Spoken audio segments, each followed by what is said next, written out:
kuguhindukirizaho bari abantu uzabaha imvura, bahimvura kuko warabivuze. Iteka ryose nushaka gusenga amasengesho agira umusaruro jya ushingira ku by'Imana yavuze, uyibutse ibyo yasezeranije, uvuge ngo Mana si we wavuze ngo, Mana si we watubwiye ngo, Mana si we watubwiye ibi ngibi. Uzabona Imana yiyamuruye ikubwire ngo sinjya mbeshya, ndi Imana y'ukuri. Ariko mujye mubizirikana, Eliya arasenze, Satani agomba kuba yaravuga atoya nanjye noneho ndatambikamo ibiganza byanjye, reka iyi mvura nanjye mbe umuyaga mbe nk'ubuje guhuha ibicu, kuko burya na Satani izo mbaraga arazifite.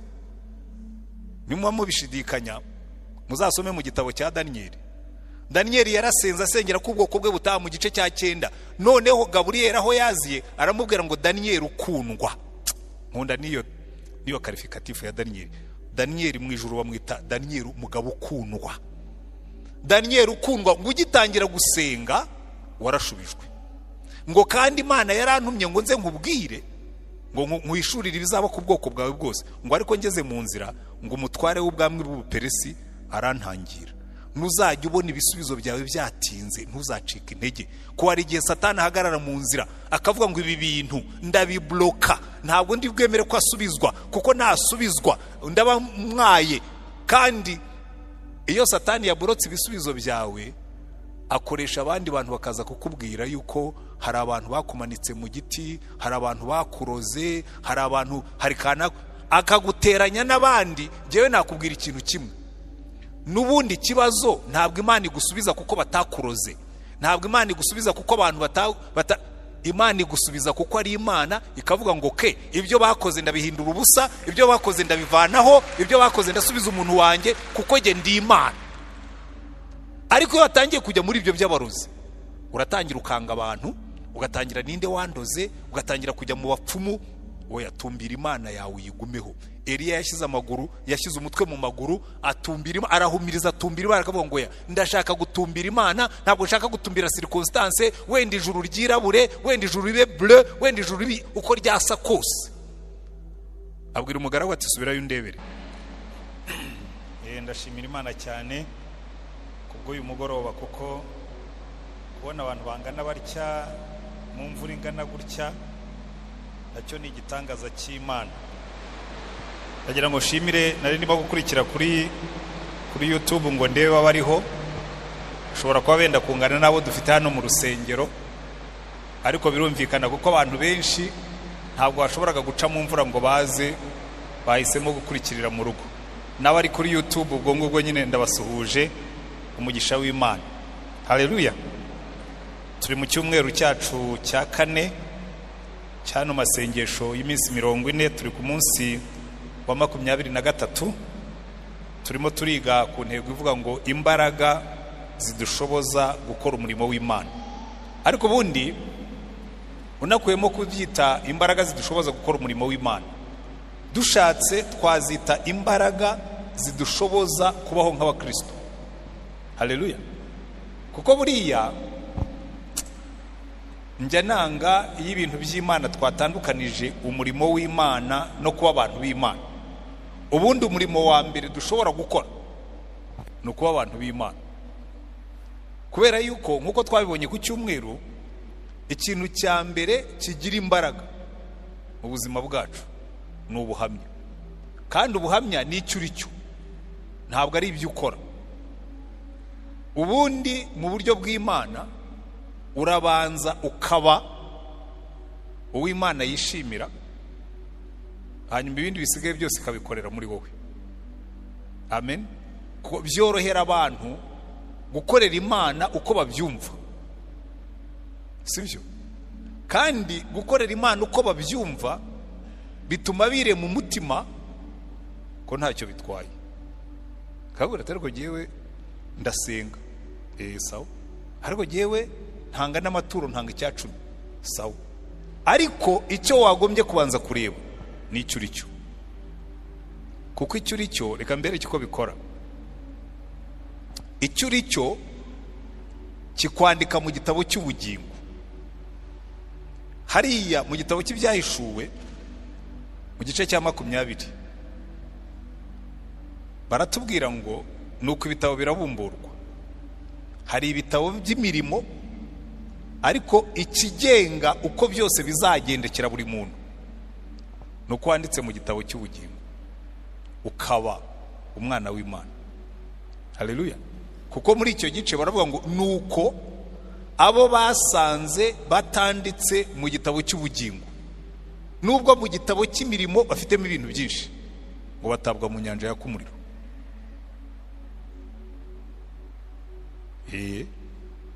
Ndagira ngo buri muntu wese abijye byitondera, abyiteho, hanyuma ahabwe imbaraga zo kubaho nk'umuntu w'Imana.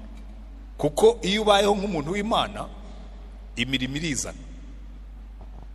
Yewe nyambwira abantu buriya, iyo watangiye kunezererwa kuba umwana w'Imana, gusenga ntibikugora. Uzitegereze umwana mutoya, ntawe ujya muhendahendera kujya kwicara ku bibero bya nyina, apfa kumubona gusa aje. Umwana arijyana. Siko bigenda? Wari wabona umwana nyina abyinira ngo wambabariye ukaza kunsuhuza. Iyo umwana ari mutoya, ibyo bitangira iyo umwana amaze kuba mukuru yifite ibindi arimo, ariko akana gatoya imyaka 2, 3, 4, 5 bapfa kumva mama wabo aturutse ku irembo bakirukanka bajya kumusuhuza. Niyo uri n'umupapa w'ingeso nziza, wumva abana bavuga ngo papa araje, ngo papa araje, bose bakaza birukanka. Buriya rero natwe gusenga kwacu byagombye koroha gutyo, ko tuba tugiye kuganira na papa. Ariko abakristo benshi urabahenda ukababyinirira ukabinginga. Uyu munsi turiga ku mbaraga ziva mu gusenga. Haleluya. Kandi ndagira ngo mbanze mvuge ijambo rimwe cyangwa amagambo makeya ku gusenga. Abantu benshi barakubwira ati nta muntu udasenga, ahubwo abantu benshi ntibasenga. Hari abantu bavuga amasengesho bakabyitiranya no gusenga. Ko burya kuvuga amasengesho ni ukubwira Imana ibyo ikora, cyangwa rimwe na rimwe kuvuga amasengesho ni ukuvuga ibyo bagutoje utanabitekerezaho. Ndabaye ingero ebyiri. Kera twiga mu seminari, iyo ngeso twarayigiraga, haba ari nko mu gihe cy'ikizami, kuko buri munsi twavugaga ishapuri. Noneho ukabona abantu bagiye muri chapelle batwaye amakaye, umuntu agashyira ikaye hagati y'amaguru kandi ari uri butere ishapuri, akareba mu ikaye ndakuramutsa Mariya, ubwo akabaranshije abandi agasomaho nk'imirongo nk'ingahe, yakumva bacije ndakuramutsa Mariya, arimo aratera isengesho kandi arimo ro kwiga. Bikubwira ngo umutima we ntabwo uri muri ayo masengesho, arimo arabivuga gusa kubera yuko yabifashe mu mutwe, azi uko bikurikirana, azi uko bigenda. Kandi natwe hari igihe utanze ingero za kure, uzagenda ujya ahantu pastori yasomye amasengesho atabyitayeho, bene data bakundwa mu byanditswe byera, akabihurutura, ugaza ariko uyu muntu arimo aratekereza nibura ibyo arimo kubwira abantu bavuga, cyangwa arabivuga gusa kubera ko niko gahunda iteganije, niko liturujia ikoze, urasoma ukihuta. Birya ntabwo ari ugusenga, sibyo? Birya ntabwo ari ugusenga. Kuko hari igihe Imana ivuga ite, bari abantu barimo barakora iki? Barimo baravugana nanjye, barimo barivugisha, bari mu biki? Mujya mubitekerezaho? N'amasengesho dusenga na yandi ari spontane, hari igihe biba ari ukuvuga amasengesho. Kumva umuntu arasenga ukavuga ngo uyu muntu arimo arasengera iki? Ngo Mana, ngo urabizi ngo aba bantu bagiye kugenda mu cyuma cyakozwe n'abantu, ngo ntikigira amaso, ntikigira amatwi, ntikigira umutima, ntikigira ubwonko. Ni ngombwa kubwira Imana ko imodoka itagira amaso n'amatwi? Ibyo ni ugutubura amagambo gusa kugira ngo abantu batangazwe n'ukuntu uzi kuvuga, ariko nta sengesho ririmo. Ntabwo ari ngombwa kubwira Imana ko abantu bagiye kugenda mu modoka, irabizi. Wenda yibwira uti Imana, urabizi imodoka zijya zigira accident, uturindira abantu. Ibyo byaba byumvikana. Hari kujya kugenda ngo Mana, ngo urabizi ngo abantu bagiye kugenda mu cyuma ngo cyakozwe n'umwana w'umuntu, ngo ntikigira amaso, ntikigira amatwi, ntikigira umutima, ntikigira ubwonko. Ayi Imana, urabizi niki? Hariye nicara ngo aba bantu uyu mwitozo barimo witwa ngo iki? ndagira ngo rwose abantu twateranye uyu munsi n'abanyumva bari kure muzige kuvugana n'Imana. Ariko reka mbere cyo bikora, wari wicarana n'umuntu ukamubwira ngo ubu ngiye kugenda mu cyuma kitagira amaso, kitagira amatwi, kitagira umutima, kitagira ubwonko. Uramubwira uti ngiye gufata imodoka ngende, ariko ntabwo wanza kumubwira uko imodoka iteye. Siko bimeze se? Ubundi gusenga ni ukuganira n'Imana gusa, kuganira n'Imana ukayibwira, ukayitega amatwi. Kandi mbabwira ikintu kimwe, muzabyige mubireke, ntimuzagerageze ku impression, mbese ntimuzagerageze gutangaza Imana kubw'amagambo akomeye mukoresha. Bari abantu bumva arimo gusenga kibaza, reka ne kubitindaho cyane ko byagaragara nko gukritika cyangwa gusebanya. Imana yibwira ibikuri ku mutima. Niba ubabaye yibwira uti Imana ubu ndicaye ndababaye, uganire nayo wumva yuko ikumva. Si ngombwa kubishyira mu magambo y'ibisigo. Ntabwo Imana ikeneye umutomo. Bayde burya njya numva uzi nka barya abantu bavuga, wari wajya mu bukwe muri no minsi kuva abantu bavuga imisango bakavuga ikinyarwanda ugashaka icyo barimo kuvuga, cyane cyane b'abana bakora ibintu bya MC akavuga akamara iminota 5 utarumva icyo arimo kuvuga. Je nizi ikinyarwanda, mfite diplome mu kinyarwanda, ni cya kera narakize, ariko basinza hano basigaye bacukumbura ibinyarwanda bakazanamo ibinyarwanda. Niba ubwira abantu ngo nibicare, wabwiye uti nimwicare, nimuca akabogi bamwe ntiwazi nakariko gushakisha bya binyarwanda bya kure. Umuntu yarambwiye ngo nicyo bahemberwa. Jewe rwose ungiriye neza bavuga ikinyarwanda abantu bose bumva, hanyuma bikagira inzira. Sibyora buriya rero no mu gusenga ni kimwe, ntugashake amagambo akomeye, kuko icyo Imana ikeneye kumva ni ikikuri ku mutima. Buriya kiriya gitabo cyacu cy'amasengesho bakicyandika mu 1562, buriya hari abantu cyafungishije. Barimo umugabo uriya wanditse igitabo cy'umugenzi witwa John Bunyani, yaragikritise aravuga ati jewe aho kugira ngo mvuge amasengesho yanditswe n'undi muntu, ati nadidimanga nk'ikiragi ariko nkavuga amasengesho mvuye ku mutima. Bati wewe ugiye kuruhukira muri gereza, aruhukiramo, ariko si we wenyine. Ubundi icyo Imana ishaka kumva ni ikikuvuye ku mutima. Ntabwo ikeneye amagambo yanditse neza yavuye kwa kanaka, akeneye amagambo yawe wowe. Irashaka kuyibwira, yibwire byose bikuri ku mutima. Abantu benshi wamugura uti senga, ariko nanjye icyo kibazo narakigiraga kera nkikizwa, kubera ko abarokore bari baramuhamuye.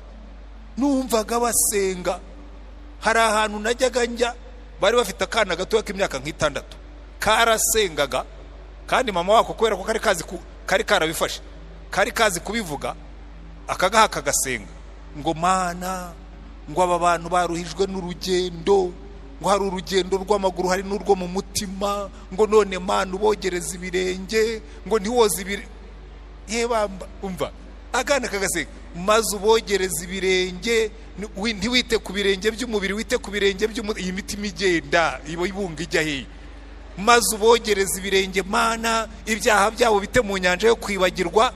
Ashaka inyanja yo kwibagirwa ibahagana hehe? Urumva wumvise akana k'imyaka 6 tugasenga gutyo byaguhahamura. Wajya mu barokore ukavuga ati bire bintu nzamenya kubitondora. Urumva gera nivire mu gaturika aho twavugaga ndakuramutsa Mariya na Dawe uri mu ijuru nawo wahe patiri. Noneho najya njya gusenga, twari dufite groupe twasengeragamo nkimara gukizwa. Hajya baza ngatekereza nkavuga ni buriya none baza kunsaba gusenga. Aba ndoke reka isengesho mbanze ndi compose, nkari kompoza ryiza ryo gutangira.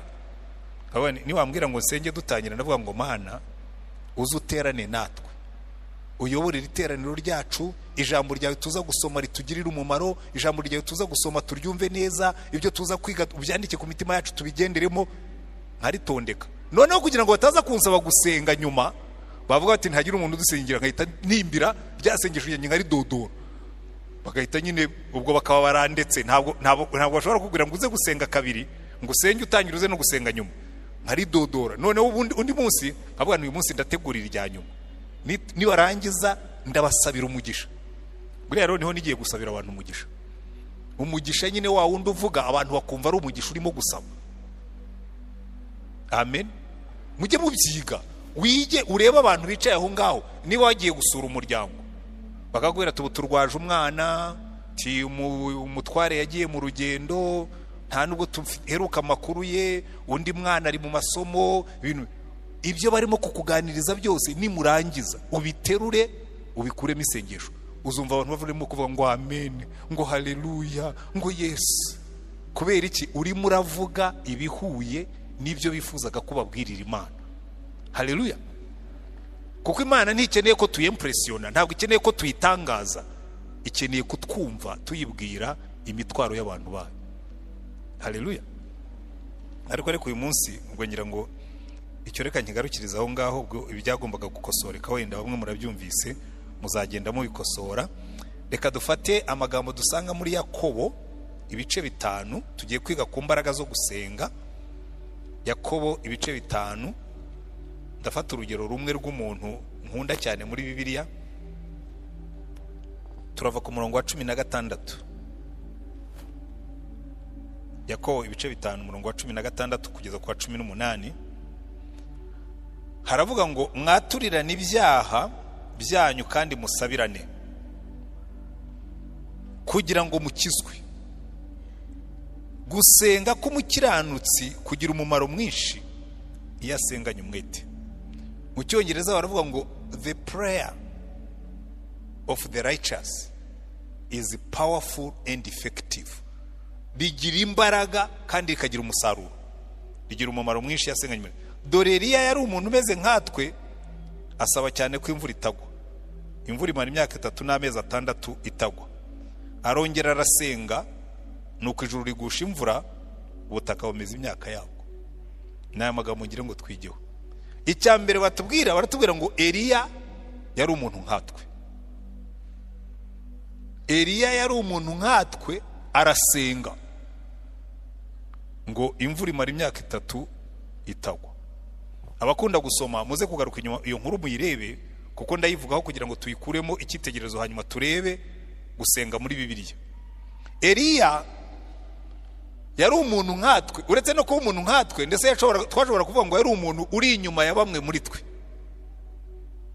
Kubera iki? Ubwa mbere Eliya aboneka agiye kwa Ahabu, aratubwira ngo Eliya umusuhuke wita Ishubi. Mbese ni mwagira gutya akabona umuntu w'umupagasi. Hari abantu b'abapagasi bajya baza mu mujyi cyangwa n'ahandi mu byaro, umuntu w'umupagasi. Hari abamason, hari abafundi baza hano mu mujyi, ariko bakaba batuye hano mu mujyi, bafite ingo hano hafi, ariko hari n'abaza baturutse kure ari abapagasi. Eliya yari umupagasi ngo wavukaga Ishubi. Ntabwo tuzi se, ntituzi nyina, ntituzi n'icyo yakoraga. Tumubona gusagaza imbere y'ibwami ababwira ngo ndabivuze, ntabwo imvura izongera kugwa kugeza igihe nzabivugira. Ikintu giye kinshimisha, nta n'umusirikare wamufashe. Abasirikare barindi bwami bagomba kuba baravuze ati ibyo byose mu mirimo dushinzwe, ntabwo dushinzwe gufata abasazi. Wenda ako ni akazi k'abadaso, ni akazi k'abapolisi, twebwe dushinzwe kurinda hano, ntabwo dushinzwe gufata abasazi. Aramutse ateye amabuye wenda twamwitaho, ariko guhagarara hano agasakuza akavuga ngo imvura ntizongera kugwa, baramwihorera aragenda.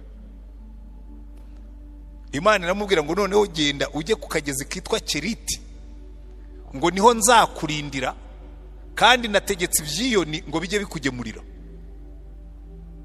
Haleluya. Birakwereka umuntu uvugana n'Imana ikamubwira naho ajya kwihisha. Aragenda yihisha kuri Keriti, ibyiyoni bikajya bimuzanira inyama n'umugati. Ndavuga rero ibi byiyoni bigomba kuba ari abamarayika babaga bihishe. Niba hari ikintu gikunda imigati ni ikiyoni, niba hari ikintu gikunda inyama ni ikiyoni. Kubona ugemurirwa n'ikiyoni kikakuzanira n'inyama zitetse, kuko ntabwo yagombaga guteka, zagomba kuza zihiye. icyo yaburaga ni isosi gusa, ariko yari afite inyama. Yicara kuri keriti anywa amazi ya keriti, igihe kiragera na keriti kubera ko imvura itaguye ibyo yari yavuze biraba, keriti irakama. Imana niyo yongeye iramubwira ngo haguruka ujye Sarefati h'i Sidoni. Uri Imana yacigira urwenya. Haleluya. Kuko i Sarefati h'i Sidoni hari iwabo wa Yezebeli umwamikazi, umugore wa Ahabu, kandi ngo bahise bashyiraho abantu bo kumushakisha. Mujye gushakisha wa mugabo watwaye urufunguzo rw'ijuru aza kingura imvura yongerigwe. Haleluya. Aza n'urufunguzo rw'ijuru yongera kingura imvura yongerigwe. Noneho aragenda yigira Sarefati h'i Sidoni. Burya hari abantu bataboneka kuko abasuhuke ntawe ubabazi. Hano abantu b'abapagasi uzi ko ashobora no kukubakira yazagaruka iwawe ntumenye ko ari wowe wahubakaga. Hari abantu bataboneka cyane, na yari muri abo bantu nyine bacaho ntibamenye ko bahari. Bashobora kuba baramubonye Sarefati bakagira ngo ni umusuhuke waje gukorera uwo mupfakazi. Yiberayo imyaka 3, igitangaza cy'Imana. Mukurikire, batubwiye ngo Eliya yari umuntu nkatwe, arasenga imvura ntiyagwa, ariko hagati yo gusenga kwe no kuzongera kugarura imvura yakomeje kuba mu masengesho. Yagiye Sarefati ngo asanga umupfakazi arimo aratoragura udukwi. Aramubwira turaho madame, ati wajya mu rugo kw'inzara inyishe ukanzanira agatsima ko numva inzara imereye nabi. Aramubwira ati yewe, ati nsigaranye uturanguzwa tw'amavuta mu icupa n'agafu mu giseke, ngiye kuvugamo agatsima. Ayo magambo yose yakoresha mu ntubya bintu, muri diminutif, mu itubya. Nsigaranye agafu n'uturanguzwa tw'amavuta, ngiye kuvugamo agatsima nkarye n'umwana wanjye, niturangiza twipfire. Eliya aramubwira ati si uko bigenda iyo haje umuntu usenga Imana. Haleluya. Buriya bintu ndabikunda cyane. Twigeze guhungira mu nkambi Ibyumba, noneho twabanaga n'umugabo yarwaraga igifu. Noneho rimwe twicaye turimo kuganira, ambwira ati rero jewe, ati muwe mwiteguye, ati muzansiga hano hazaba habaye iki? Ati ndapfa tu, ati ndapfa, ati nubundi ni Kigali nshobora kubona ibiryo bikwiye, natungwaga na tagameti, ati ubwo ndapfa. Ndamubwira nti ngiye kuguha isezerano, ngiye kugusengera ujye urya impungure na turiye turantire. Muratuzi kwa dushyimbo twitarantire, ujye urya ibishyimbo na rantiye, uzava hano utongeye kumva igifu. Twamaze amezi 3 kuva mu kwezi kwa 4 kugeza mu kwa 7 tugaruka, umugabo yirira impungure natwe twese, yongeye kurwara agarutse i Kigali. Kuko buriya dufite Imana ijyana na circumstance. Eliya yageze ku rugo rw'umupfakazi aramubwira ati suko bizamera, ubu byo gupfa kwawe byarangiye, ubwo mpageze, ahubwo witegure tugiye kujya turye breakfast, turye n'ibya saa sita, turye n'ibya nimugoroba, kandi turi 3. Haleluya. Buriya hari igihe abanyamasengesho ntimuze kundakarira. Nkiba kuri katedrali twari dufite groupe yitwaga Abadata, nibo bari barayise gutyo. None ndavuga nti bari ikintu ndambiwe cy'abanyamasengesho, ndambiwe abanyamasengesho basenga bamara kuvugana n'Imana bagasabiriza. Ugasanga umuntu namwe pastor rwose ngo bimeze nabi, nasize mu rugo rukinga 2, ntirugakinge 2 usenga Imana. Genda ubaza Imana ngo Mana ko wampamagaye ngo nkukorere. Niba waratubuye agafuko kwa Eliya, agura imbago zanjye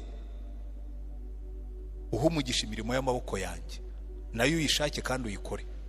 Ko buriya dufite ikosa rikomeye cyane, tutajya dukosora mu banyamasengesho. Hari abanyamasengesho b'abavagabo, agenda agahera ku wa mbere ngo asengera abantu, akava kwa kanaka akajya kubasengera, akajya kwa kanaka akajya kubasengera, ariko hajemo n'ingeso mbi dukwiye gukosora rwose. Hajemo n'ingeso mbi, umuntu akaza ati James, hari ikintu Imana yakumbwiyeho, ngomba kuza iwawe, atari kugomba kunyohereza tike ukanyohereza nayo gusigira madamu. Sinshinzwe gutunga urugo rwawe.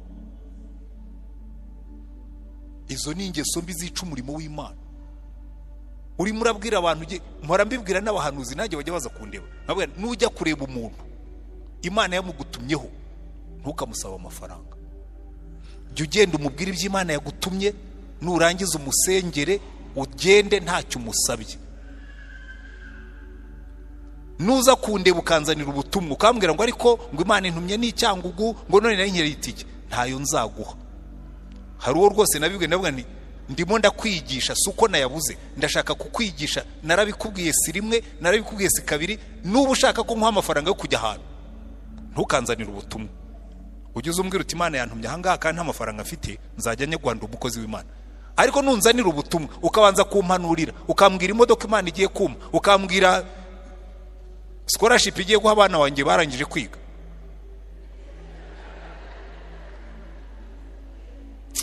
abantu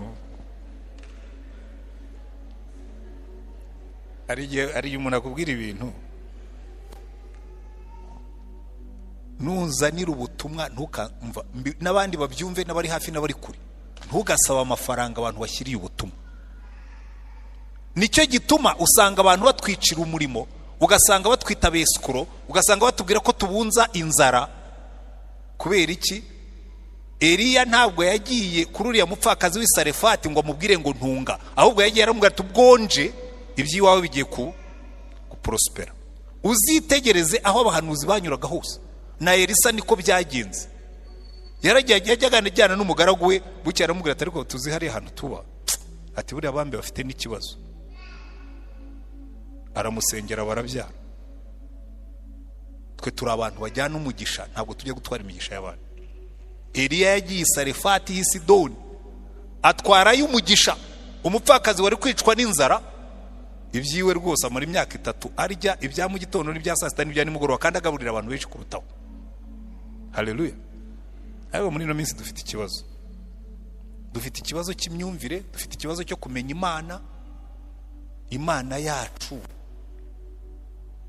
Kiza mu gipastori, umwe mu bayobozi banjye yaramaje ati rwose ubwo wumva umuryango wawe uzatungwa n'iki?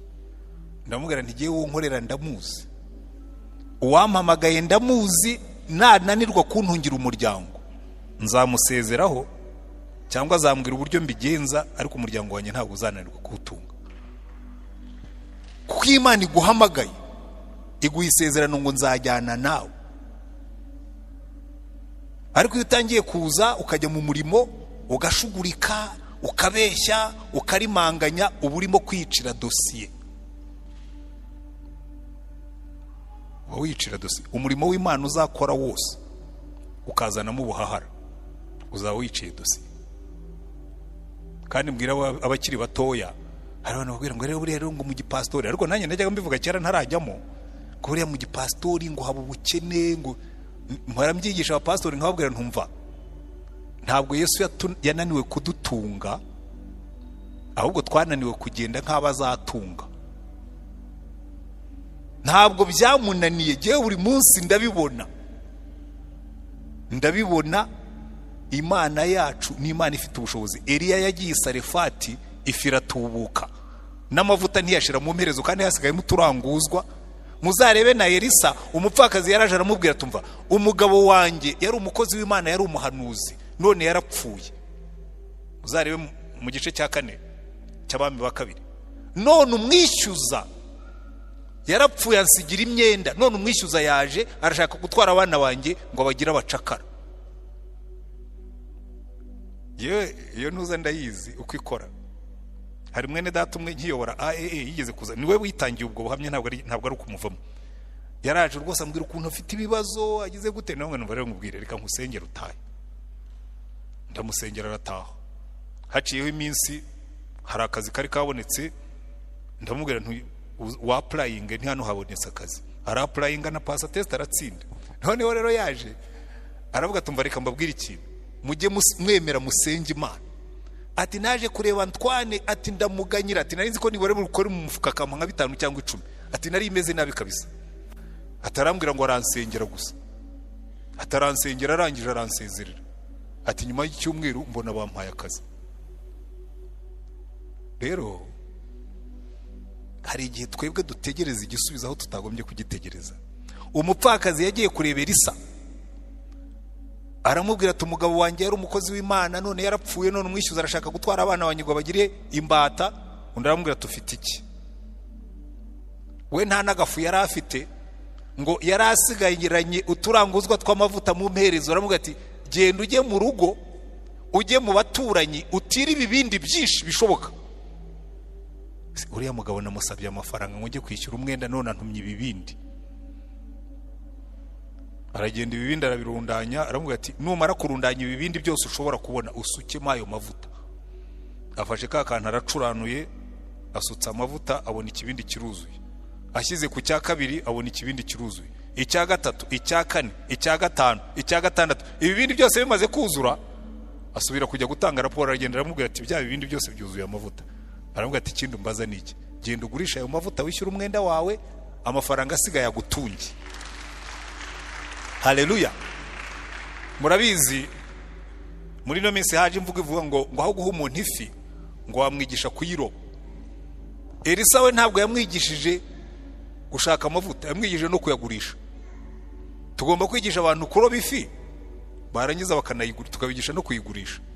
Kuko hari abantu bahinga, ariko biri hari ibintu byinshi, nuko hari igihe umuntu atana akavuga, hari igihe ndeba ukuntu abaturage bahinga imyaka yose bakayigurisha ku mwero w'imyaka kuri makeya, wa wundi uzi ubwenge akayihunika, hanyuma igihe byagera mu kwezi kwa 10 kwa 11 akongera akayibagurisha kuri menshi. Kubera iki? Babigishije guhinga ibishyimbo ariko ntibabigishije kubigurisha. Ubundi washoboraga kubistoka cya gihe byabuze ukabigurisha menshi. Nawe uriya asabigurisha menshi kubera ko hari ikindi aba yashyizemo. Icyo yakoze no kubihunika gusa akagutegereza, ariko kubera reka dusenge Imana. Eliya yari umuntu nkatwe, agisarefata arasenga, ibintu biratungana biratubuka. Arangije imyaka 3 ishize, Imana inamubwira ngo subirayo, jyana imvura y'abandi, abaturage bamerewe nabi. Atirura imvura yari yaratwaye, agarura urufunguzo rw'ijuru, araza ahura n'uwitwa Obadiya. Aramubwira ati genda ubwire umwami ngo naje. Aramubwira ati baba we Eliya, ni wowe uri hano? Ni ikibazo wateje hano, baragushakishije, bohereje intelligence internal na external, bagushakiye ahantu hose, bashyizeho na Interpol, warabuze. None urambwira ngo ningende, namara kugenda se umuka kongera akaguterura akaguhisha. Aramubwira atoya ubu naje nje. Aha baraza barahura. Aramubwira ati ni wowe Eliya n'ibibazo wateje? Ariya mugabo yatinyuka, nta bibazo nateje, ni wewe wateje ibibazo n'uriya mugore wawe n'umuryango wawe mwataye Imana. Genda unumirira abayisirayeli bose baze dusenge Imana nyamana, turebe Imana isubiza. Umwami aramwumvira. Bahurira ku musozi wa Karumeli. Abahanuzi ba Bayali n'Abashera bari 850. Arababwira ati rero tugiye gukina match, tureba abasenga bakarusha abandi imbaraga. Abangaba bajye hariya bafatanye bose uko bangana, nanjye ndajya hariya jyenyine, kandi mbanje kubaha inda ya bukuru. Muzi impamvu yabahaye inda ya bukuru? Ibintu bibiri yaragiye gukora. Yaragiye gusenga amasengesho afata ikirere. Haleluya. Kuko Bayali yari imana ngo y'inkuba. Urumva imana y'inkuba ntiyabura umuriro. Iyi nkuba ikubise igiti kirashya kandi ari kibisi. Aravuga ati imana y'inkuba igiye guhangana n'imana y'ijuru. Abahanuzi ba Bayali baratangira bahamagara Bayali igaragaze, Bayali itamurure, Bayali kora hasi, Bayali manuka. Ikirere Eliya yagifashe. Urufunguzo rwafunze ijuru imvura ntigwe, ntabwo rwari runaniwe gufunga ijuru ngo imirabyo ye kurabya. Afunga ikirere aragifata. Barasenga ngo bageze aho bazana n'ibyuma barikeba ngo wenda Bayali yagira impuhwe, ngo akajya bashinyagurira akavuga nimuvuge cyane bayari igomba kuba yatumije inama. Ariko buriya ni translation itariyo. Ari bavuga ngo bayari yatumije inama. Iyo bavuga ngo bayari yagiye ku nama, kera mu Kinyarwanda bavuga ngo umuntu yagiye ku nama yabaga yagiye kuri toilette. Tekereza aravuga ati ishobora kuba yazindutse. Ubundi niyo terme correct muri original aravuga ngo ishobora kuba yagiye kuri toilette, yarwaye diarrhée cyangwa yarwaye constipation. Abarwaye ibyo bibiri nibo batinda muri toilette. Arakomeza ngo arabashinyagurira bageze aho bigejeje saa 9 aravuga ati noneho reka mbereke nimuveho nimwigireyo nanjye nigeragereze. Ngo arabanza azana amabuye 12 ashushanya imiryango ya 12 ya Isirayeli, ngo asana igicaniro cy'Uwiteka. Mu yandi magambo agarura umwuka wo gusenga Imana, asana igicaniro cy'Uwiteka. Ni nacyo kibazo dufite, ndaza kubigeraho, nibyo ntangirizaho. Arabanza asana igicaniro cy'Uwiteka, amaze kugisana ashyiraho inkwi, ashyiraho n'igitambo, kuko ntabwo umuriro w'Imana uzamanuka nta bitambo biri ku gicaniro. Hari abantu kenshi tuza, Mana agira icyo ukora, Mana azana abanyabyaha, Mana akiza igihugu, Mana akiza. Imana ikavuga ngo sinigeze nanga gukiza abanyabyaha, nabuze abo ntuma. Sinigeze nanga gukora, nabuze abo dukorana. Ntabwo Imana igikora itarabona ibitambo ku gicaniro. Icyo Imana ishaka gukora cyose ibonye abantu bemeye kugikora, ikorana nabo. Haleluya. Dutangira kubaka urusengero, umwenjeniyeri yakoze dovi arahinzanira, mbona ni nini cyane. Ndamubwira ntigenda uyitubyeho gato, ko nubereka ko dufite project igera muri miliyari, byageraga muri miliyoni ngira ngo 800, kandi niko byaje ko nawe yenda uyitubyeho gato. Mbanze ntera abantu umwete nidutangira uzayigarure muri normal. Kuko iyo Imana ishaka gukora ikintu ishaka abantu ikorana. Iyo wateye intambwe ya mbere izisigaye zose. Ariko nenda kukubwira, hari igihe abantu bareba ngo ntabwo byashoboka, ngo urusengero nkuru ntitwarwubaka tudafite abazungu. Ibintu byose burya iyo ufite Imana bishobora gushoboka. Ikintu cyatumye ibihugu byacu bikena, dusengera abazungu bakaduha amafaranga, tukabasabira inshuro 1000 cy'icyo baduhaye. Warumva umuntu usabira wamuhaye ngo Imana ikukubira inshuro 1000, ngo Imana ikukubira inshuro 100. Nanjye sigaye nkunda guha abakene, kubera ko wasabira umugisha urenze uwo nabahaye.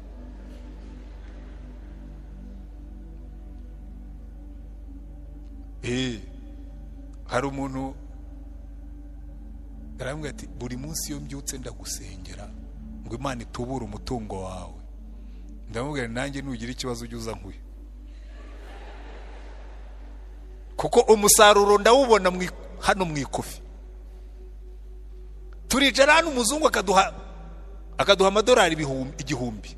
Mana uyu muntu waduhaye amafaranga umukubira inshuro 1000. Niba wemera ko amasengesho yawe agira umumaro, Imana iragusubiza amafaranga ikayohereza aho bumubwiye ngo muduhere inshuro 1000 ayo yaduhaye. Ati okay, bansabye kuguha miliyoni, yakire. Ukabona business y'umuzungu ira prospera, ukabona hano nta gihari. Kubera iki? Aba hano tuba twicaye aho ngaho ntawe udusabira umugisha. Si umuntu azagusabira umugisha nta cyurekura kunci gusa. Kandi uko tugenda tuzamuka mu ntera niko tuba kunci, kayabundaho nk'ingona. Ntujya mu bantu bakubwira ngo agira impiri mu mufuka. Iyo rero ufite impiri mu mufuka nta migisha yinjiramo, uretse no kurinda amafaranga yawe. Ibwira n'imigisha ngo mugende nimuza ndabarya. Jurekura, kuko Bibiliya niko itubwira. Burya mujye mugendera ku by'Imana yavuze. Hari abakene tugomba gufasha, ariko hari n'abesikoro tugomba kwirinda. Kugiye bose mpura nabo. N'abesikoro baranyeskoroka, je ndi vulnerable cyane. Kubera ubwo bugira neza umwesikoro, ariko abesikoro buno munsi basigaye bari smart cyane. Je wanyeskoroka baba ari abahanga. Umwesikoro yaranyeskorotse smart. Umwana aricara ararira, arambwira ndi muri babana mwafashaga, najyaga nzukamba ibikoresho, none ubu ngubu ndahantu ku ishuri, none nyogokuru yapfuye. Ndamwashaka reka musengere. Ubwo abimbwiye ariko icyumweru baracya kuambera aranyeskoroka byembye. Arampamagara noneho yatuje, arambwira ati ubu ngubu rero twageze ku bitaro, maze gukura umurambo muri moruge, ati ku ishuri bari bampaye amafaranga 100,000 yo kumfasha, ariko morugo itwayeho menshi, none ikamyoneti iri bavana abantu ku bitaro ibajyana aho dushyingura iransaba 50,000, ati kandi ayo nsigaranye nari bunsubize ku ishuri. Numva ibintu byari logique. Fata telefone rwose kuri momo ndamwoherereza. Hanyuma muri après-midi yongeye kunsaba ndi, nibwo sinzi ukuntu umwuka yagize gutya click. Yari ibintu ngo yagomba kuba ari umwisikoro. Mpamagara kuri iryo shuri. Barambwira ati wo muntu ntawe uhaba. Sanga umwisikoro nyine yanyisikorotse byembye. Yewe ndi vulnerable cyane. Buryo iyo ugira impuhwe ubona vulnerable ku bisikoro. Ariko ntimuzareke kugira neza ngo abesikoro ngo batazaku, kuko Eliya yarasenze. Reka nigarukire kuri Eliya. Ikintu cyagaragara nk'ikidashoboka, yarabanje asana igicaniro cy'Uwiteka, arangije ashyira igitambo ku gicaniro, abona gusenga. Iteka ryose Imana igiye gukora ikintu ishaka ngo haboneke ibitambo ku gicaniro cyayo. Iyo mvuze ibitambo nishaka ko tuvuga ubutumwa hazaboneka abantu babyitangira, nishaka ko twaka urusengero hari abazakora ku mafaranga yabo, nishaka ko ikintu cyose uzashaka gukora bizasaba sacrifice, ibitambo ku gicaniro. Hari nabo bizasaba kurara amasengesho kugira ngo ibintu bikoreke. Noneho amaze kushyira, abonye byose bimaze kuba tayari, n'abantu aravuga ati mwigire hafi. Yasenze isengesho rimwe gusa, aravuga ngo Mana ya Isirayeli, Mana ya Aburahamu, Mana ya Isaka na Yakobo, uyu munsi bimenyekane ko ari wowe Mana, kandi aba bantu bamenye ko ndi umugaragu wawe, kandi iyi mirimo ndimo gukora kugira ngo imitima yabo iguhindukirire. Byo ngo umuriro waramanutse ukubita bya bitambo n'inkwi n'amabuye, kuko ngo bari bashyizeho n'amazi ngo bataza kugira ngo hari maji yashyizemo, n'amazi n'umukungu byose ngo hwa, ngo abantu bose bikubita hasi bubamye baravuga ngo Uwiteka niwe Mana, Uwiteka niwe Mana. Arangije aravuga ati rero bari abantu babayobyaga, bahanuzi ba Baheli, mu bafate bose muwajyane ku kagezi mubicireyo, kuko nanjye noneho urufunguzo ndarugaruye, nzamutse ku musozi ngiye kubazanira imvura. Haleluya. Amanuye umuriro, arangije muri rya joro ryamanutsemo umuriro agiye no kumanura y'imvura. Ariko kugira ngo imvura imanuke byamutwaye imbaraga zingana n'izo yakoresheje afunga ijuru. Aragenda aricara, abwira umugaragu ati rero jewe ngiye kwicara hariya undebera ijuru. Ngo aricara, ashyira amaguru, ashyira umutwe mu maguru. Namaze igihe kirekire nibaza, ariko niki cyatumye Eliya asenga ashyize umutwe hagati y'amaguru? Uragira ngo mbabwire impamvu? Iyo areba ku ijuru yari gucika intege atararangiza gusenga. Abantu benshi basenga badatumbiriye Imana, ahubwo batumbiriye igihe ibisubizo bizazira. Iyo Imana itinze babivamo, iyo Imana itinze barisubiza, iyo Imana itinze babikoramo amakosa, iyo Imana itinze barashugurika. Eliya yashyize umutwe mu maguru kugira ngo adacibwa intege n'ijuru ritarimo kuzamo ibicu. Arakurura abwira umugaragu ati ndumva ndushye, genda undebere nta gicu. Araza aramubwira ati nkubwire ijuru uko rimeze, wagira ngo warikubuye, n'akari kariho kose noneho ryabaye bleu kuruta uko ryari rimeze imbere. Ati icyo nzi ni kimwe, hari icyo Imana yavuze, ubwo yakivuze no kugikorera aza kugikora. Asubira aribwa tumva Mana niwe wambwiye ngo nintahe, ngo kandi nintaha nimara kwica abahanuzi ba Bayali, nimara kuguhindukirizaho bari abantu uzabaha imvura. Bahimvura kuko warabivuze. Iteka ryose nushaka gusenga amasengesho agira umusaruro, jya ushingira ku by'Imana yavuze, uyibutse ibyo yasezeranije. Uvuge ngo Mana si we wavuze, ngo Mana si we watubwiye, ngo Mana si we watubwiye ibi ngibi. Uzabona Imana yiyamuruye ikubwire ngo sinjya mbeshya, ndi Imana y'ukuri. Ariko mujye mubizirikana, Eliya arasenze, Satani agomba kuba yaravuga atoya, nanjye noneho ndatambikamo ibiganza byanjye, reka iyi mvura nanjye mbe umuyaga mbe nk'ubuje guhuha ibicu, kuko burya na Satani izo mbaraga arazifite. Nimuba mubishidikanya muzasome mu gitabo cya Daniyeli.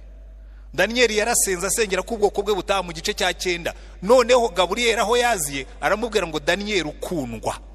Nkunda niyo qualificatif ya Daniyeli. Daniyeli mu ijuru bamwita Daniyeli umugabo ukundwa.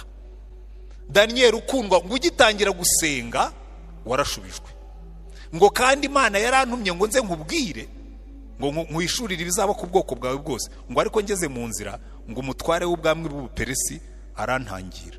Ntuzajya ubona ibisubizo byawe byatinze, ntuzacika intege, ko hari igihe Satani ahagarara mu nzira akavuga ngo ibi bintu ndabibloka, ntabwo ndi bwemere ko asubizwa, kuko nasubizwa ndaba mwaye. Kandi iyo Satani yaborotse ibisubizo byawe, akoresha abandi bantu bakaza kukubwira yuko hari abantu bakumanitse mu giti, hari abantu bakuroze, hari abantu, hari kana, akaguteranya n'abandi. Jewe nakubwira ikintu kimwe, n'ubundi kibazo ntabwo Imana igusubiza kuko batakuroze, ntabwo Imana igusubiza kuko abantu Imana igusubiza kuko ari Imana, ikavuga ngo ke ibyo bakoze ndabihindura ubusa, ibyo bakoze ndabivanaho, ibyo bakoze ndasubiza umuntu wanjye kuko nge ndi Imana.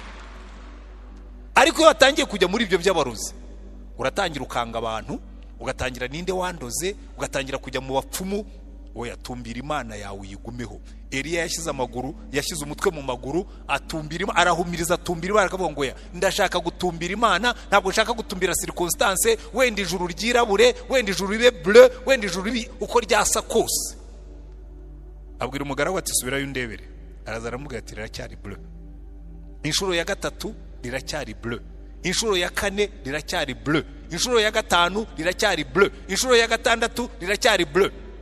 Yaba ari nkatwa aba yarahagurutse akagenda, abataha n'ubundi nari mbizi. Umwana umwe ngo yashingiye kuri ariya magambo Yesu yavuze, aravuga ngo ufite kwizera kungana n'akabuto ka sinapi, wabwira umusozi ukuri imbere ngo nuterurwe utabwe mu nyanja. Uwo mwana rero aho bari batuye hari umusozi wamubuzaga kubona izuba rirashe. Aravuga ati sha, uriya musozi urarara ugiye mu nyanja hirya. Aragenda aricara ati rero wa musozi we, ngiye kuryama, mfashe kwizera mfite muri Yesu, nkohereje mu nyanja. Arabyuka asanga umusozi uracyahari. Ati n'ubundi ndari imbizi, nkande wundi wigeze yimura imisozi. Ariko reka nkubwire, iyi Imana isubiza uwo mwana yari kuba ari ingome. Tekereza abaturage batuye kuri uwo musozi wohereje mu nyanja, utekereza imitungo yabo utejemo ibihombo, utekereza ibibazo uteje, ngo Imana iragusubiza yicira abantu. Erega buriya ari nge dusenga amasengesho yirebaho, Imana ikavuga ngo yawe nayo sinjya nyasubiza. Mana ujya wumva abantu bajya kanyarira cyangwa ku yindi misozi batwaye ibibuye nyine bakazamuka ku bisozi ngo turamuhiritse turamutembagaje, cyangwa ubwiza ukuri uriya ntabwo uriya sengesho ntabwo Imana izaryumva. Imana ariyo yampamagaye ikampa umugisha, ukavuga ngo pastori turamurambiwe ngo tugiye kumuhirika tumutembagaze. Imana yampagaritse hano niyo watembagaza gatanu utera umuvumo ukakugarukira. Ariko ari ibintu abantu bakora kwibaza kuki badasoma Bibiliya ngo bamenye ko ari amasengesho Imana itagisubiza. Ngo turamuhiritse, ngo turamutembagaje. Buryo uzabona yatembagaye nuko n'ubundi yagombaga kugenda. Suko asunitse ikibuye, kundi ubundi bene ayo masengesho ntiwemerewe kuyasenga. Amasengesho y'umuvumo ntabwo wemerewe kuyasenga, ntabwo byemerewe. Ubwo wabaye umurozi, kandi Imana ntirera abarozi. Umuvumo udafite impamvu ngo ntufata. Wewe ugiye kuvuma abantu b'Imana. Yesu yaratubwiye ngo umwanzi wawe ntukamuvume, ujye ugira ute, ujye umusabira umugisha. Namwe mwivada mukajya kuvuma abantu, mukajya kurara imisozi ngo mwagiye guhirika abantu, murahirika iki? Eliya yarasenze ku nshuro ya 7, umugaragu waraza aramubwira ati umva Eliya, mbonye agacukangana n'ikiganza cy'umuntu kazamutse hejuru y'inyanja. Aramubwira ati icyo ni ikimenyetso, genda ubwira Ahabu ngo cebura kuko imvura ije. Ijuru ryakingutse, ngo mu mwanya muto yababona ijuru rihindutse umukara. Mu mwanya ukuntu imvura iguye ni nk'iyo ngiyo ya Eliya, nabonaga yagiye. Ngiye kubona mbona sinzi ahantu iturutse, izirimo n'umuyaga, yakubitaga ku madirishya nkibaza aho ivuye. Eliya yarasenze, imvura iramanuka, kandi amaze gusenga ngo yuzura umwuka, ngo aracebura ariruka, asiga amafarasi ya Ahabu ngo yatanga Yezereli. Izo ni imbaraga zo gusenga. Haleluya. imbaraga zo gusenga. Ariko no gusenga gufite icyo kwishingikirijeho, ntabwo ari gupfa gusenga gusa. Reka ntangirize kuri aya magambo mbaho ingero nkeya zo gusenga kugira umumaro, kuko Imana ihamagarira abantu bayo gusenga iteka ryose. Mu ngoma ya kabiri ibice 7 umurongo wa 13 n'uwa 14, Imana iravuga ngo nindamuka nkinze ijuru imvura ntigwe, nintegeka mugiga ngo itere mu bantu banjye, nintegeka inzige ngo zone igihugu, abantu banjye bitiriwe izina ryanjye, nibicisha bugufi bagasenga bagahindukira bakareka ingeso zabo mbi bagashaka mu maso wanjye, ngo nanjye nzabumva ndi mu ijuru mbababarira igicumuro cyabo mbakiriza igihugu. Iryo ni isezerano ry'Imana. Iri jambo ndarikunda cyane. Ku itariki ya 5 y'ukwezi kwa 4 kwa 1994 twari groupe turi ahantu ku mugabo w'inshuti yacu, twasenganaga, twakoranaga umurimo w'Imana witwa Isirayeli. Turasenga, Imana iratubwira ngo iki gihugu kizakizwa n'abantu banjye bayicishije bugufi, kuko yavuze ngo abantu banjye bitiriwe izina ryanjye nibo bafite urufunguzo rw'ijuru. Twarasenze icyo gihe, turara mu masengesho, twandika akabukuleti nako agaterete gatoya. Itariki ya 6 Isirayeli akajyana muri Imprimurido Kigali yakoreraga hariya hafi ya convention. Hanyuma iryo joro indege iragwa, jenoside iratangira. We yapfuye ku itariki ya 7. Ndibuka ni nanjye wamusimbuye mu muryango yayoboraga wa AAA. Nagiye kuri Imprimurido nsanga karacyari ku meza ya manager. Ndavuga ngo turatangiriraho twahagarariye. Twarasenze, njya mbwira abantu iki gihugu nta nguni y'u Rwanda ntasengeyemo, nta mupaka w'u Rwanda tutarayeho. Twaraye mu bihuru, twaraye mu modoka, twaraye mu nzu zirimo imbaragasa, twaraye buri hari ubona ibintu birimo kwihuta ntumenye umuyaga Imana yashyizemo. Ariko buri gihe ukabaza abantu twakoranaga. Ndibuka rimwe twigeze gukora amasengesho Matimba, tumara iminsi 3. Imana iratubwira ngo murare Rusizi. Twamanutse saa 11 twiriwe mu masengesho, nagiye ntwaye turara Rusizi. Turara twagezeyo mu masaa 6 y'ijoro. Noneho ariko twazenze uwo mugoroba yarashikije, ariye tujya tubisubiramo tugaseka. Ndibuka umusore umwe twasenganaga, twari tunaniwe umunaniro, urumva twari tumaze iminsi 3 tutarya dusenga. Buryo umuntu ari umusore akora ibintu by'ubusazi byinshi. Noneho dutangiye gusenga twese kumva turasinzira. Mana ugirire neza iki gihugu, ugirire neza na Satani. Ndamubwira nti muryame mwese. Ubwo mutangiye gusabira Satani umugisha, umunaniro waje. Girire neza na Satani. Ari igihe tujya tubisubiramo tugaseka, ariko twarasenze. Kandi nshima Imana ko Imana yatwumvise. Kandi twasengeraga ku masezerano dufite. Hari icyo Imana yari yaratubwira, tubwira ngo musengere ibi nibi. Kalendari y'Imana nanayibabwira ubu aho tugeze. 95 twakoze amasengesho impero y'umwaka. Nabwo ari Imana yadutegetse. Imana yatubwira ngo ngiye gukiza iki gihugu mu ntambwe 5. Nzabanza nyure ziriya mpunzi ari izagiye kera n'izagiye vuba.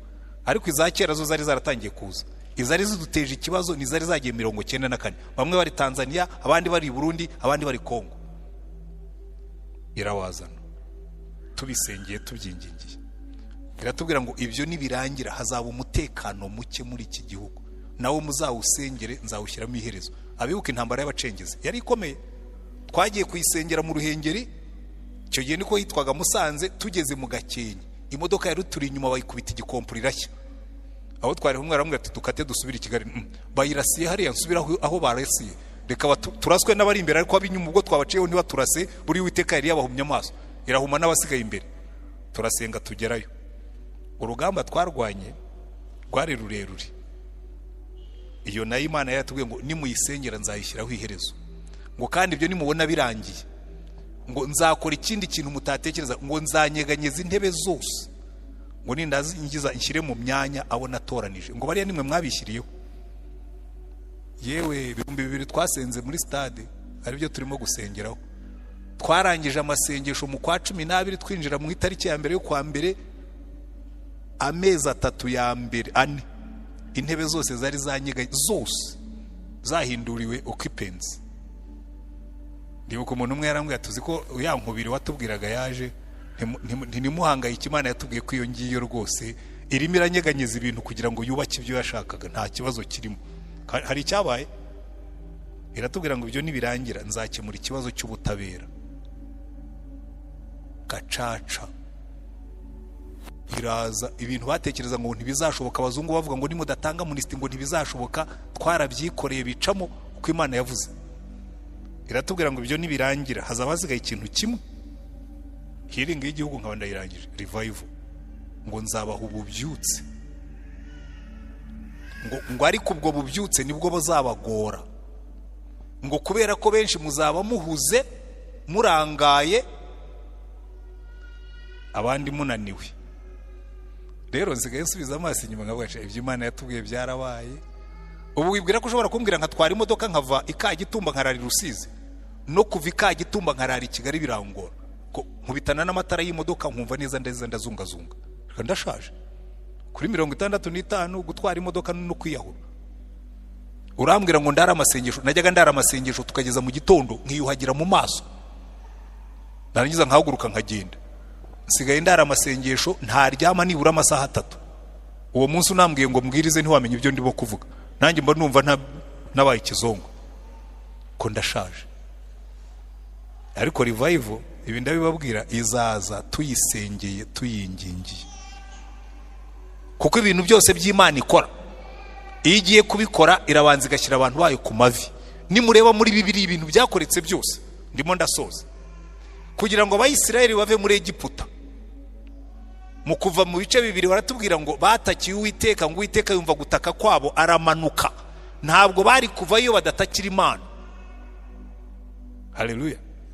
Igihe Imana yajya kurimbura Sodomu na Gomora, ngo yabibwiye Aburahamu, irabwira ngo ngiye Sodomu na Gomora kureba yuko ibyo bahariga ari ukuri. Aburahamu nawe ati Sodomu na Gomora ko mpazi, abantu baho n'abanyabyaha n'abapagani. Atangira guhendahenda Imana ati nusanga y'abakiranutsi 50 uzaharimbura. Imana yambwira ngo sinshobora kurimbura umurwa urimo abakiranutsi 50. None baba ari bakeya se bakaba 40, ati nabwo ku bwa 40 sinzaharimbura. Niba base 30, ati nabwo ku bwa 30 sinzaharimbura. Niba ba 20 se, ati ku bwa 20 sinzaharimbura. Niba b10 se, ati ninsanga y10 sinzaharimbura. Uzi impamvu? Kuko bari kuba bahasengera. Abantu b'Imana iyo bari mu murwa bakawusengera, bawuremera igitwikirizo, bawushyiraho umutaka, bakawutwikira imivumo yose bakayikuraho. Naho twebwe turicara ukabona ngo mugi ngo ingo zirimo zirasenyuka, ntawe ubisengera. Ngo urubyiruko rutwaye n'ibiyobyabwenge, ntawe ubisengera. Ngo ibi nibi, ntawe ubisengera. Kandi twuzuye umurwa. Ninde uzariririye umurwa Imana ikazana ububyutse bigahinduka? Ni twebwe, abantu banjye bitiriwe izina ryanjye. Haleluya. Aburahamu Bibiliya bivuga neza mu gice cya 19 ngo Imana yarimburaga Sodomu na Gomora, ngo yibutsa Aburahamu n'amasengesho ye irokora Loti. Biravuga ngo sindi bubabaza Aburahamu ni inshuti yanjye, reka ndokore Loti. Igiye no kumurokora nawe arayigora. Umugore wa Loti arahindukira binkingi y'umunyu. Abakobwa baragenda bageze mu musozi bisambanisha nawe batwara inda. Ariko Imana yumviye Aburahamu irokora Loti. Bibiliya ni kwivuga ngo igirira Aburahamu irokora Loti. Haleluya. Muze kureba mu gice cya 19:29 ni kwavuga igirira Aburahamu irokora Loti. Mwitegereza abantu basenze muri Bibiliya uko bangana, ibintu bigahinduka. Mose azanya Abisirayeli, icyabaga cyose Mose yakubitaga inda hasi agasenga Imana, ibisubizo bikaboneka. Bageze mu ntambara y'Irefidimu, abamareki barabatangira, Mose ahagarara ku musozi azamura inkoni, uyosobanisha urugamba kubwo gusenga kwa Mose. Igitabo cyose uzafata cyo muri Bibiliya, iyi Imana igiye gukora ikintu gihambaye, yohereza abantu bayo mu masengesho. Ninde uzasengera iki gihugu Imana igasuka ububyutse? Ni twebwe. Haleluya. Nimushaka kureba imbaraga z'amasengesho, musome Bibiliya zanyu, mureba hano. Jewe nanditseho ibitabo 2.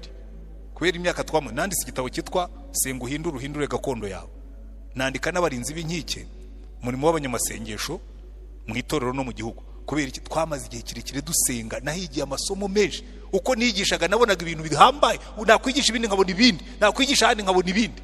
Kizo ndavuga nako uzi ko hari ibintu tutigeze twiga, uzi ko hari ibintu tutigeze twigishwa, kandi Imana ivuga ko ari by'ingirakamaro. Muzitegereze mu buzima bwa Yesu. Buriya ibintu byose Yesu yakoze, reka mpere muri Luka. Muri Luka niho byihuta, ko burya mu bantu banditse ubuzima bw'amasengesho bwa Yesu, Luka duha ingero zigera nko kuri 7 z'amasengesho ya Yesu. Ahambere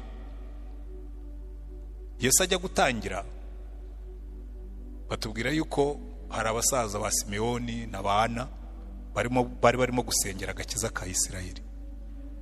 Ku buryo Simeoni yaravuze ati, Mana none usezerera umugaragu wawe, mbonye agakiza ka Isirayeli. Ngo yahoraga bisengera n'urya mukecuru witwa Ana. Hanyuma Yesu amaze kuvuka, yagiye ku musozi gusenga iminsi 40, ngo amanukayo akajya yigisha afite ubutware, yuzuye umwuka. Siko bimeze? Yewe no kuzura umwuka nimureba muri Luka ngira ngo ibice 3 umurongo wa 21, baratubwira ngo ubwo Yesu yari arimo gusenga, umwuka nibwo yamumanukiyeho mu ishusho y'inuma. Muze kubireba muri Luka, mu byandike muze kubireba ibice 3 umurongo wa 21. Luka ibice 6 umurongo wa 12, arara ijoro asenga, buracyahamagara abigishwa. Ibintu byose yabikoraga yabisengeye, kandi we yari umwana w'Imana. Luka ibice 9 umurongo wa 18, ngo ubwo yari ari ahantu asenga yiherereye, ngo arangije gusenga baza abigishwa be ngo muvuga ko ndinde. Uzi impamvu yabibabajije uwo mwanya? Yari amaze kubasengera. Muri buka amagambo nabasomeye ku cyumweru bari abo duterana hano, ngo ndabasengera ngo Imana ibahe umwuka w'ubwenge n'uwo guhishurirwa, ngo kugira ngo mumenye n'ubwiza bw'ibyo azaragabera, mumenye n'imbaraga iziha twebwe abayizera. Amaze kubasengera arababaza, henga ndebe ko ibyo nasengeye Imana yabishubije. Abantu bavuga ko ndinde. Petero ati bavuga ko uri Kristo uri umwana w'Imana. Ati Petero, ntabwo ibyo ari wowe ubyibwiye, ni Imana ibiguhishuriye. Haleluya. Kuko ngo yari amaze gusenga, amaze kubasengera.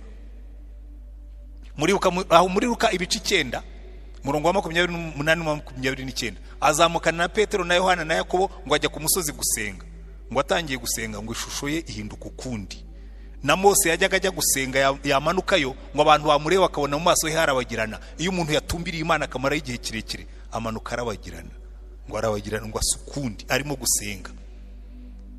Muri Luka 11, ubwo abigishwa bamubwiraga ati twigishe gusenga, ngo umwe mu bigishwa be yamubonye asenga, aravuga ati ariko uyu mugabo arasenga, aravuga ati twigishe gusenga natwe tujye dusenga gutyo. Aravuga ati reka mbaho ibyo muzajya musengeraho, nimusenga mujye muvuga ngo Data wa twese uri mu ijuru, izina ryawe ryubahwe. Ibyo byitwa worship, kuramya Imana. Ubwami bwawe buze, ibyo nivuga butumwa. Uduhe none ifunguro ridutunga, uko n'ugusengera ibyifuzo byacu n'ibindi. Abaha mbese ibyo bazajya basengeraho ku buryo bashobora gusenga umunsi ukira.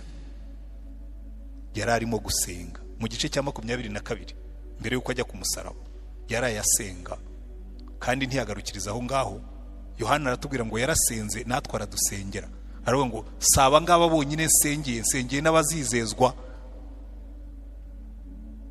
Kandi uno munsi baratubwira ngo amaze kuzamuka mu ijuru, amaze kuducungura, ngo yicara iburyo bw'Imana Data aho ari adusabira. Haleluya. Urumva nukurikira urabibona neza yuko amasengesho ni rwo rufunguzo rukingura ibintu byinshi mu bwami bw'ijuru. Nimufata igitabo cy'ibyakozwe n'intumwa, reka bariho nsoreza kuko twe turi itorero. Nimufata igitabo cy'ibyakozwe n'intumwa, ibintu byose byakorekaga abantu abigishwa bamaze gusenga. Byakozwe n'intumwa ibice 2, bicaye mu cyumba cyo hejuru barimo gusenga, umwuka aramanuka. Mana wazatugiriye neza mu gihe nk'iki turimo gusenga, umwuka akamanuka. Haleluya. Noneho kubera ko hamanutse imbaraga, idini irakangarana. Bari ikibazo cya mbere kibaho, iyo abantu buzuye umwuka idini irakangarana. Abatambyi bakuru n'abanditsi n'abafarisayo barabafata baravuga ati turababujije ntimuzongere, mugize gukora igitangaza mwahagurikije umuntu umugaye, none muravuga yuko murashaka kuvuga ko byabaye mu izina rya Yesu twabambye. Baravuga ati ubwo niko byagenze rwose ntacyo dushobora guhinduraho. Ngo barabakubita barabafunga, bavuye baragenda babwira abandi bati badukubise baradufunga. Ngo aho bari ngo bazamurijwe baravuga ngo Mana, ngo twongerera imbaraga tuvuge ubutumwa kuruta uko twabuvugaga. Ngo noneho umwuka aramanuka, ngo barongera ubuzura umwuka, ngo hari bari barahatigita, ngo bavuga ubutumwa bashize amanga. Haleluya. Muzitegereze muzabona ko ibintu byose byakorekaga bamaze gusenga. Ni ntumwa zabwiye abigishwa, abapfakazi batangiye kuba benshi, baravuga ngo nimuze, ngo abapfakazi n'imfubyi barimo baracuranwa ibiryo. Barabwira ngo ntabwo bikwiriye ko tureka umurimo wacu, nimutoranye abantu babiringirwa kandi buzuye umwuka tubashingiye uwo murimo, twe tuzakomeza umurimo wo kugira gute, wo gusenga no kugabura iby'Imana. Icyo ni igice cya 6. Ngo kandi bamaze kubikora, ngo umubare w'abigishwa uragwira, ngo ndetse n'abatambyi bamwe na bamwe batangira kuza kubasanga. Gera mu gice cya 9 ubone Petero arimo gusenga ari hejuru y'inzu, ngo arahishurirwa ko agomba kujya kwa Koruneliyo. Haleluya. Ugere mu gice cya 12 noneho niho nkunda cyane, bafunze Petero, Herode avuga ati ejo nzamutanga nzamwica. Ngo baramusengera bari wabo wa Yohani Mariko, ngo Mariko araza aramukomanga aramubwira ati Petero tugende. Ngo asohokamo, aragenda, inzugi ziribwiriza zirakinguka, zakinguwe n'iki n'urufunguzo rw'amasengesho. Umuntu bamufunze baramusengera asohokamo mu bitangaza by'Imana, kuko yararenganaga. Nusengera umuntu wafunzwe kubera ko yakoze ibyaha, uzitonda ubutabera bugomba kumukurikirana. Ariko niba umuntu yararenganye ukaba ubizi neza ko yarenganye, ushobora no kwizera ko ibitangaza bishobora gukoreka mu buryo butunguranye.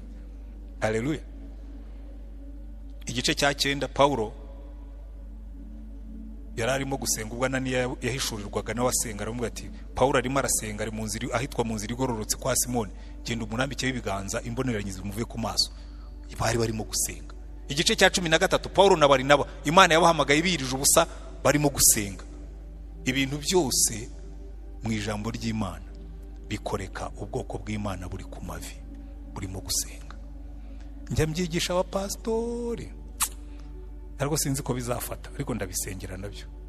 Nkabwira niba mushaka kuzamura itorero, yambwira abapastori, nkabwira n'umuntu urya ropa